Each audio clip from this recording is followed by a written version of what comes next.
Sun Tzu. All wars are won or lost before they are ever fought. One who speaks deferentially, but increases his preparations will advance. One who speaks belligerently and advances hastily will retreat.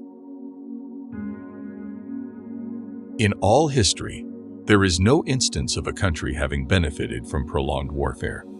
Only one who knows the disastrous effects of a long war can realize the supreme importance of rapidity in bringing it to a close.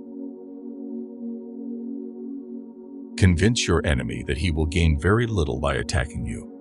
This will diminish his enthusiasm.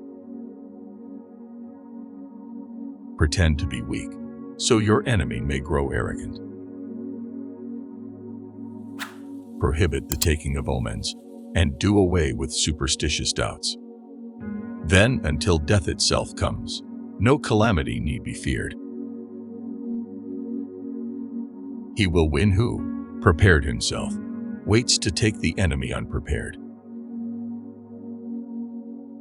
There are 5 dangerous faults which may affect a general: recklessness, which leads to destruction; cowardice, which leads to capture; a hasty temper, which can be provoked by insults; a delicacy of honor, which is sensitive to shame; over-solicitude for his men, which exposes him to worry and trouble.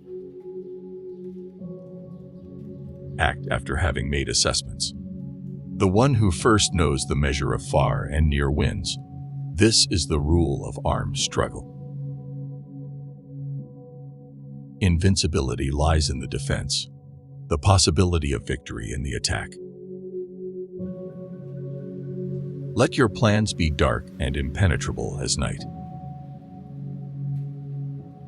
Correct your mistake as soon as you have found it. To fight and conquer in all our battles is not supreme excellence. Supreme excellence consists in breaking the enemy's resistance without fighting. When torrential water tosses boulders, it is because of its momentum. When the strike of a hawk breaks the body of its prey, it is because of timing. Kill one, terrify 1,000. If a battle cannot be won, do not fight it. Be extremely subtle, even to the point of formlessness.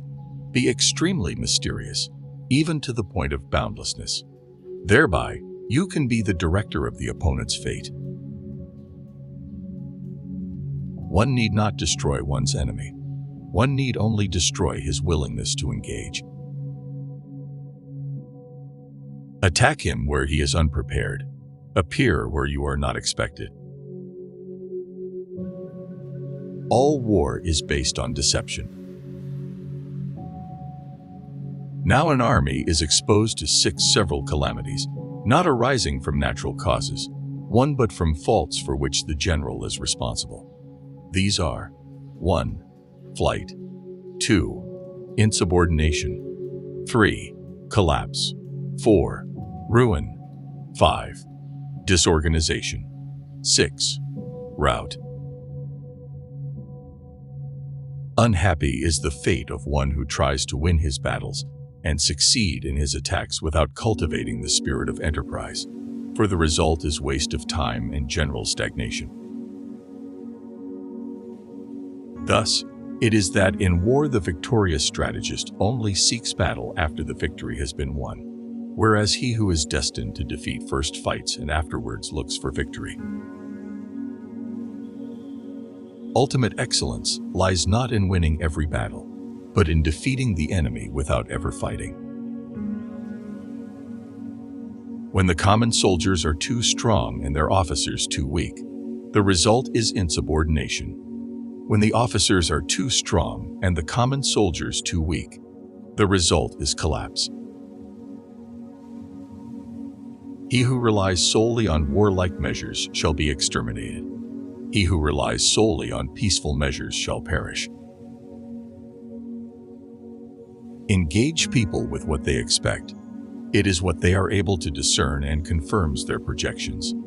It settles them into predictable patterns of response.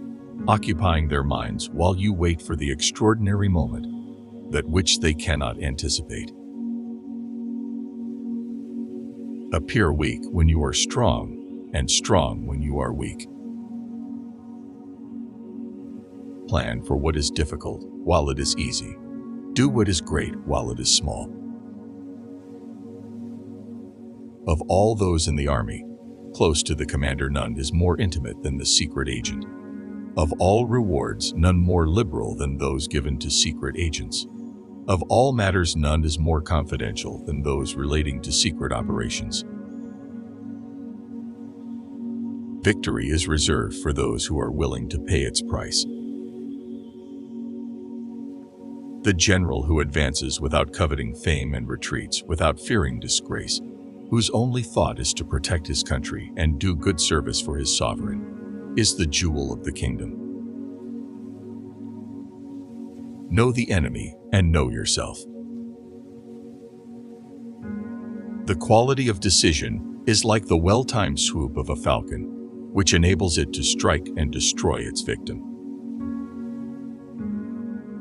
In the midst of chaos, there is also opportunity. If you know the enemy and know yourself, you need not fear the result of 100 battles. If you know yourself but not the enemy, for every victory gained you will also suffer a defeat. If you know neither the enemy nor yourself, you will succumb in every battle. He who knows his enemy and himself well will not be defeated easily. A leader leads by example, not by force. All warfare is based on deception. Therefore, when capable, feign incapacity. When active, inactivity. When near, make it appear that you are far away. When far away, that you are to lure him. Feign disorder and strike him. When he concentrates, prepare against him. Where he is strong, avoid him. Anger his general and confuse him. Pretend inferiority and encourage his arrogance. The line between disorder and order lies in logistics. Swift as the wind, quiet as the forest, conquer like the fire, steady as the mountain. Those who are victorious plan effectively and change decisively. They are like a great river that maintains its course but adjusts its flow.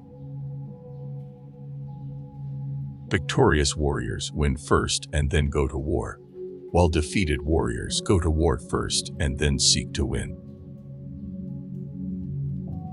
The opportunity of defeating the enemy is provided by the enemy himself. He will win who knows when to fight and when not to fight. The supreme art of war is to subdue the enemy without fighting. It is more important to outthink your enemy than to outfight him. Victory comes from finding opportunities in problems. Strategy without tactics is the slowest route to victory. Tactics without strategy is the noise before defeat. This was released from For the Sake of Education by Flow Wisdom. If the content was helpful, make sure to subscribe.